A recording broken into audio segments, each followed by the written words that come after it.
As you can imagine, defeating the giant Goliath and saving Israel made David pretty popular. Everyone in Israel wanted to be David's friend, even King Saul. When David was old enough, the king asked him to be a leader in the army. David might not have been the tallest or strongest, but even King Saul could see that David followed God. Every time David went out to fight a battle, God was with him and David won. So King Saul sent David to fight more battles, and David kept on winning. At first, this made King Saul very happy, but as David kept winning, the king became less happy. You see, the more David won, the more popular David became. "Hooray for David!" the people would yell every time they saw him. King Saul got jealous. Do you know what jealous means? To be jealous is to want something that someone else has. With all of this winning, David was now more popular than King Saul. If David kept winning, eventually the people would want him to be king. King Saul was jealous of David's popularity. He was jealous of all of David's victories. He was jealous that God was with David. So King Saul got angry. Have you ever been so angry you did something that wasn't very smart, like throwing your favorite toy against the wall or yelling at your best friend? Yep, anger can make us do bad things. As King Saul's anger grew, he decided he wanted to do a really bad thing. He wanted to kill David.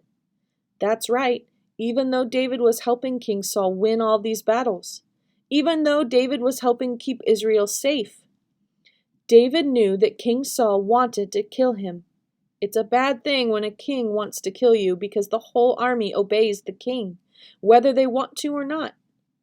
Now the whole army would try to kill David too. But David had a best friend who wanted to help. His best friend's name was Jonathan. Jonathan promised he would tell David if King Saul was planning to hurt him. How would Jonathan know? Because Jonathan was King Saul's son. Jonathan didn't want his father, the king, to kill his friend David. So when Jonathan heard his father making a plan to kill David, he ran to David and told him.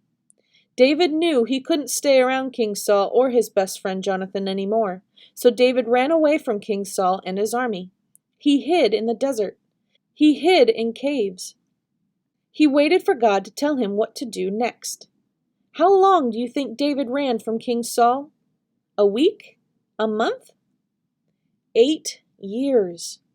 That's right, David ran and hid from King Saul and his whole army for 8 years. But God was with David, and God kept David safe. Then one day there was a great battle between the Philistines and King Saul's army. Many Israelites died in the battle. David's best friend Jonathan was one of them. So was Jonathan's father, King Saul. Both of them died in the battle. David was very sad to hear that so many Israelites had been killed. He was especially sad to hear that his friend Jonathan had died. He was even sad to hear that King Saul had died. Now Israel needed a new king. Who should they choose? Who would help them be victorious in battle? Who would help them follow God?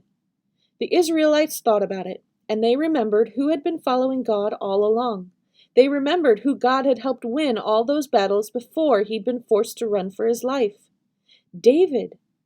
In time, Jesse's youngest son, David, would become Israel's king. And what a king he would be. And that's a story for next time.